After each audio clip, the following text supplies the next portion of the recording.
Good morning बच्चों। आज मैं आपको हिंदी व्याकरण के अंतर्गत पाठ 1 भाषा लिपि तथा व्याकरण के बारे में बताने जा रही हूँ, है ना। इसका पुनरावलोकन है, इसके पहले हमने आपको बता दिया है। सबसे पहले आप ये जानिए कि भाषा क्या है। भाषा जिस साधन के द्वारा मनुष्य अपने भाव तथा विचारों का आदान प्रदान करता है उसे भाषा कहते हैं।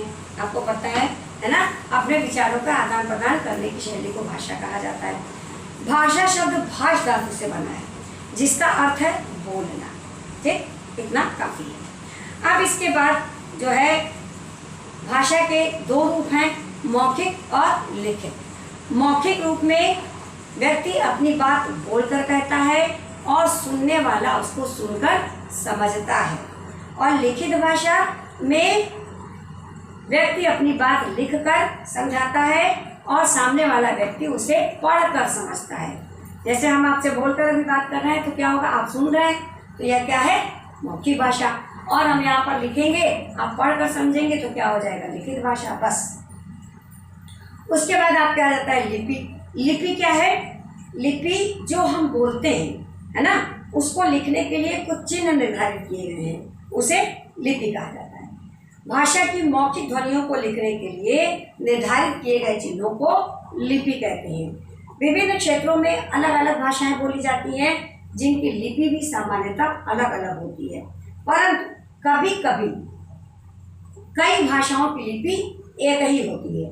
जैसे संस्कृत, हिंदी, मराठी, नेपाली, कोंकणी, इन भाषाओं की लिपि एक है। क्या है, देवनागरी। देवनागरी लिपि का विकास भारत की प्राचीनतम लिपि ब्राह्मी लिपि से हुआ, यानी ब्राह्मी लिपि पुरानी है, उसके बाद उनसे देवनागरी लिपि। ब्राह्मी लिपि देवनागरी लिपि का उद्गम स्थान है। इसी प्रकार जो है अंग्रेजी भाषा की लिपि रोमन, उर्दू की फारसी, पंजाबी की गुरुमुखी, तो इसी तरीके से कई लिपियां चलती है। उसके बाद आता है आपका हिंदी भाषा। भारतवर्ष विभिन्न भाषाओं वाला देश है, परंतु यहाँ हिंदी बोलने वालों की संख्या जो है वह सबसे अधिक है। जैसे उत्तर प्रदेश, उत्तराखंड, हरियाणा, राजस्थान, दिल्ली, मध्य प्रदेश, हिमाचल प्रदेश, छत्तीसगढ़ और झारखंड में मुख्यतः हिंदी बोली जाती है। हिंदी भाषा का उद्गम कहाँ से हुआ? हिंदी भाषा का उद्गम संस्कृत भाषा से हुआ है, इसीलिए संस्कृत को कौन सी भाषा कहते हैं? देववाणी। देवों की भाषा है संस्कृत। संस्कृत से पाली, फिर प्राकृत और उसके उपरांत अपभ्रंश भाषाओं का जन्म हुआ। अपभ्रंश से अनेक बोलियां निकली, जिनमें प्रमुख थी खड़ी बोली, मैथिली, भोजपुरी, बिहारी, ब्रज और इन सभी बोलियों के समूह से हिंदी भाषा की उत्पत्ति हुई। सोचिए, बोली क्या है? किसी एक क्षेत्र विशेष की स्थानीय भाषा जो है वह बोली कहलाती है। किसी एक क्षेत्र विशेष की स्थानीय भाषा, या थोड़ी थोड़ी दूर पर बोली परिवर्तित होती जाती है। फिर उपभाषा क्या है? उपभाषा बोली का विस्तृत रूप है। इससे साहित्य की रचना होने लगती है, बोली से साहित्य की रचना नहीं होती। एक उपभाषा की कई बोलियां हो जाती। ठीक, हिंदी में के 5 मुख्य रूप से माने जाते हैं। प्रत्येक रूप की कुछ प्रमुख बोलियां, उपभाषाएं और उनकी बोली होती है। जैसे पहाड़ी हिंदी बोली उपभाषा, गढ़वाली, कुमाऊनी, कुल्लई। ठीक, इसी तरीके से पश्चिमी हिंदी, पूर्वी हिंदी, बिहारी हिंदी और राजस्थानी हिंदी, ये 5। हिंदी साहित्य, हिंदी के जिस रूप को आज राजभाषा के रूप में जाना जाता है वह क्या है? खड़ी बोली कहलाती है। हम सब खड़ी बोली में बात करते हैं। राष्ट्रीय समाचार पत्र पत्रिकाओं, दूरसंचार के साधनों आदि में खड़ी बोली का ही प्रयोग किया जाता है। किंतु यदि हम हिंदी साहित्य के इतिहास का अध्ययन करें तो पाएंगे कि खड़ी बोली के वर्तमान रूप में लिखित साहित्य का विकास 19वीं शताब्दी से ही प्रारंभ हुआ है। खड़ी बोली का विकास कब से हुआ है? 19वीं शताब्दी से। प्राचीन काल में हिंदी के अन्य बोलियों एवं उपभाषाओं को अनेक विश्व के स्तर पर इनकी रचनाओं का निर्माण हुआ।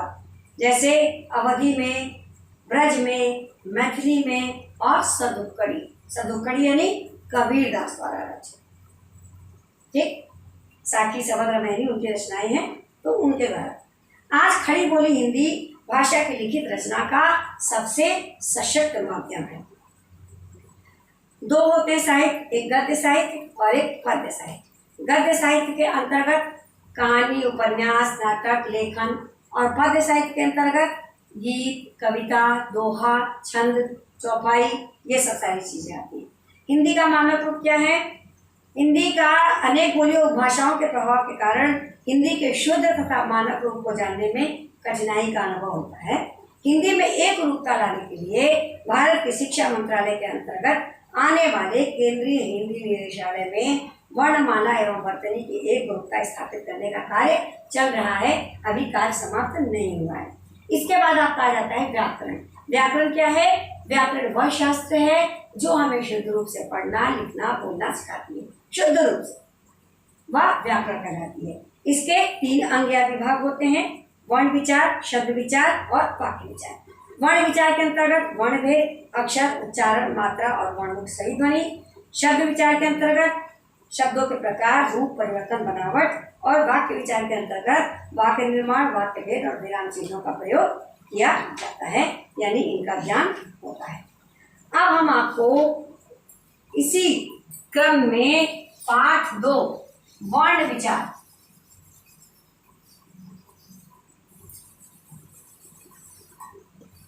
पाठ 2 वर्ण विचार के बारे में बताने जा रहे हैं। ये भी संक्षेप में। पाठ 2 वर्ण विचार, ठीक, ये हो गया। वर्ण किसे कहते हैं? भाषा की वह सबसे छोटी इकाई जिसके टुकड़े नहीं किए जाते हैं। वर्णमाला क्या होती है? वर्णों का व्यवस्थित समूह वर्णमाला कहलाता है। सब आप लोग को पता है। फिर अब देखिए कि क्या है।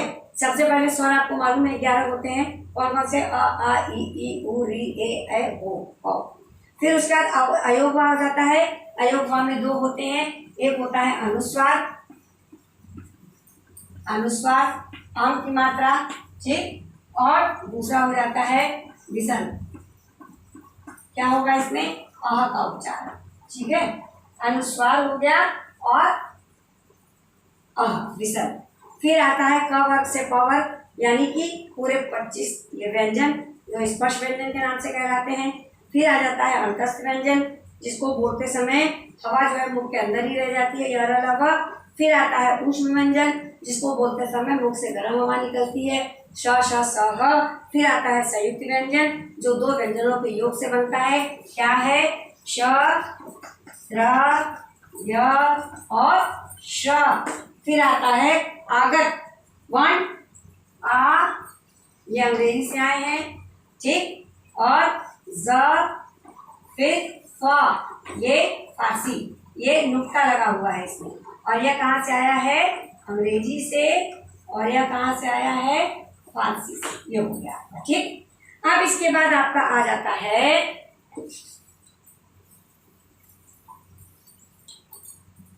फिर आपका आ जाता है वर्णों के उच्चारण स्थान। हम जो बोलते हैं हमको यह पता होना चाहिए कि उसके उच्चारण स्थान क्या है।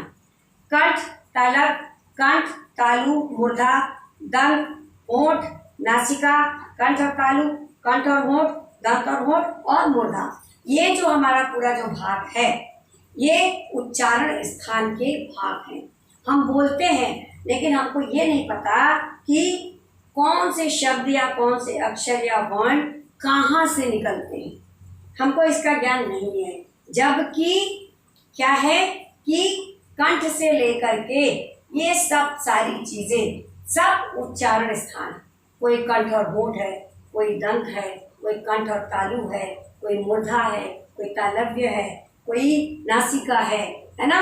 इस तरीके से जो है सारी चीजें अपने में एक अलग ही महत्वपूर्ण स्थान रखती हैं, क्योंकि हर जगह से वर्णों का उच्चारण होता है।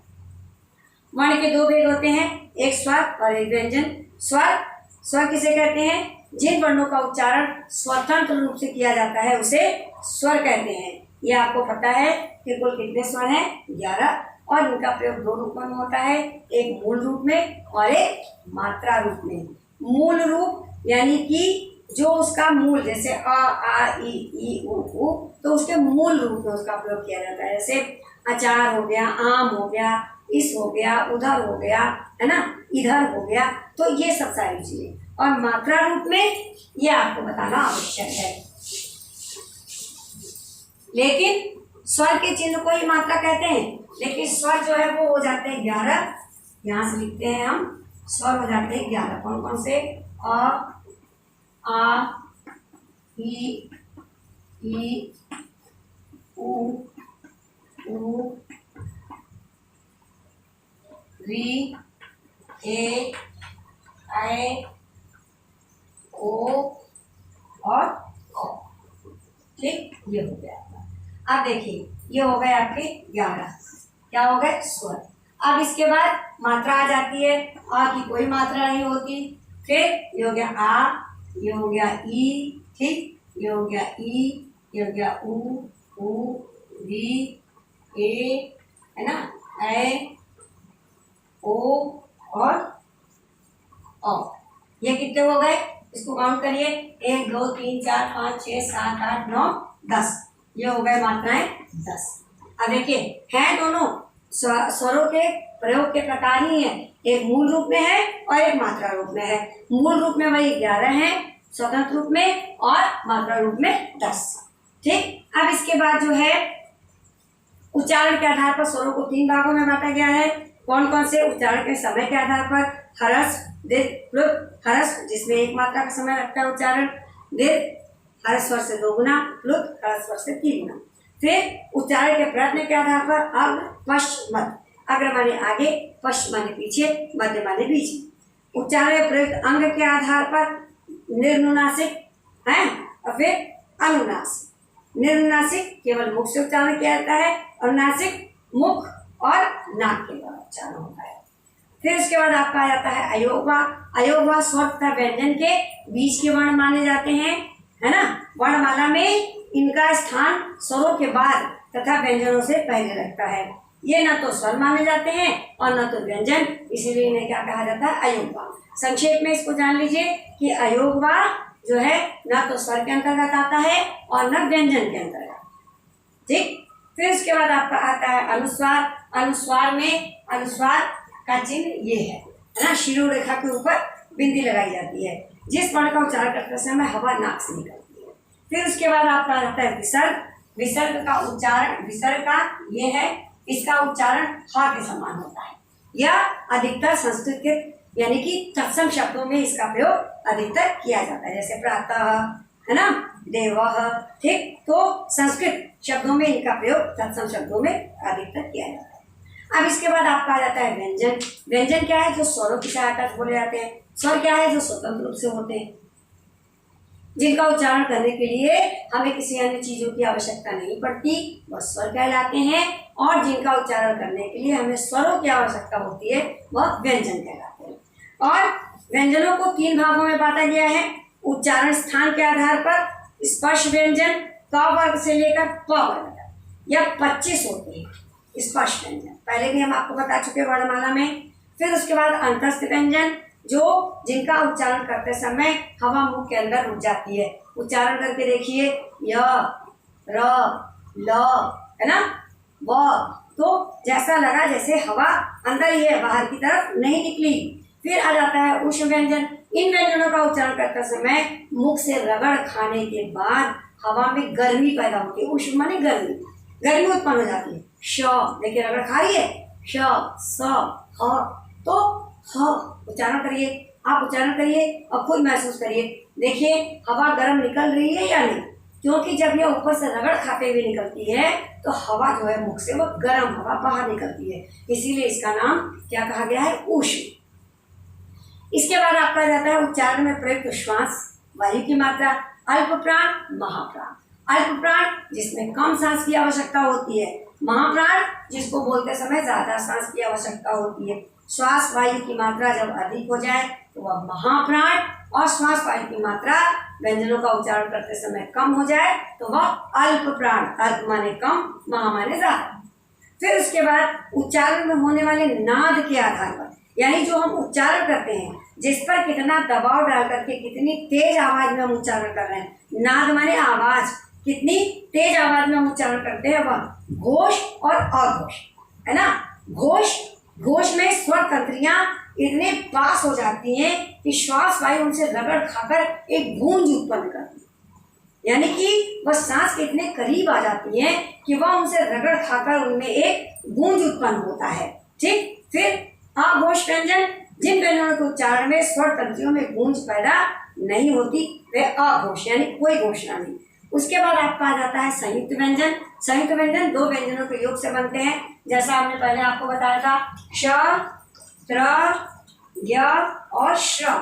इन सब में जो है दो व्यंजनों का योग है, तो ये क्या हो गए? संयुक्त व्यंजन। ठीक है, फिर उसके बाद आ जाता है द्वित व्यंजन। द्वित व्यंजन यानी कि दो व्यंजनों समान व्यंजनों के मेल से, जैसे बच्चा, कच्चा, अब देखिए समान व्यंजन है ना, फिर सच्चा, तो ये क्या हो गया? ये हो गया द्वित। अब शत्र गया, श्र क्या हो गया? ये हो गया संयुक्त व्यंजन, और ये हो गया द्वित्व व्यंजन। दो समान व्यंजनों के योग से जो बने वो द्वित्व, और दो व्यंजनों के योग से जो बने वह क्या हो जाएगा? संयुक्त। अब इसके बाद आता है आगत वर्ण। आगत वर्ण जो बाहर से आए हुए हैं, आगत आ गए हैं बाहर से, और हमने उसको ससम्मान अपने हिंदी भाषा में शामिल कर लिया है ना, तो उनको क्या कहते हैं? आगत वर्ण। जैसे अभी हमने इसके पहले आपको बताया था आ, है ना, वह कहाँ से आए? अंग्रेजी से। ज और फ कहाँ से आए हैं? फारसी से। जिसके नीचे नुक्ता लगा है वह फारसी, और आ वह आया है जिसमें चंद्र बिंदु नहीं लगता, सिर्फ इस तरीके का है ना चिन्ह होता है शिरोरेखा रेखा के ऊपर, तो वह कहलाते हैं, वह अंग्रेजी भाषा से आए हैं, हमने उसे सहर्ष अपना लिया। उसके बाद आपका आ जाता है वर्ण विक्षेप। वर्ण विक्षेप माने क्या हो गया? अलग करना, बिल्कुल अलग कर देना, वर्णों के संयोग को अलग कर देना, वह कहलाता है वर्ण विक्षेप, है ना। तो वर्ण विक्षेप क्या है? देखिए, जैसे एक हम आपको करके बता दे रहे हैं, जैसे मान लिया ये हमने लिख दिया हंस, ठीक है। अब हंस का वर्ण विक्षेप करना है, कैसे? ह, ठीक, प्लस अंग, ठीक, प्लस स प्लस अ। अब देखिए एक बात का विशेष ध्यान दीजिएगा, इसमें जो व्यंजन है, व्यंजन के नीचे हलन का प्रयोग हुआ है, और स्वर जो है वो स्वतंत्र है। ठीक, ये स्वर हैं, ये स्वर हैं, अयोग को भी इसमें जो है वो मानेंगे, तो ये इसके नीचे हलंत का प्रयोग नहीं हुआ, और यह व्यंजन है, यह व्यंजन है, इसके नीचे हलंत का प्रयोग हुआ है, तो ये हो गया वर्ण विक्षेप। और इसी प्रकार वर्ण संयोग आपने है नहीं, फिर भी बता देते हैं। तो जैसे ही हमने वर्ण विक्षेप कर दिया और फिर इसको उसी पहले वाले रूप में ला दिया, तो ये हो गया वर्ण संयोग। ठीक बच्चों, तो आपको अच्छी तरीके से समझ में आ गया होगा। धन्यवाद।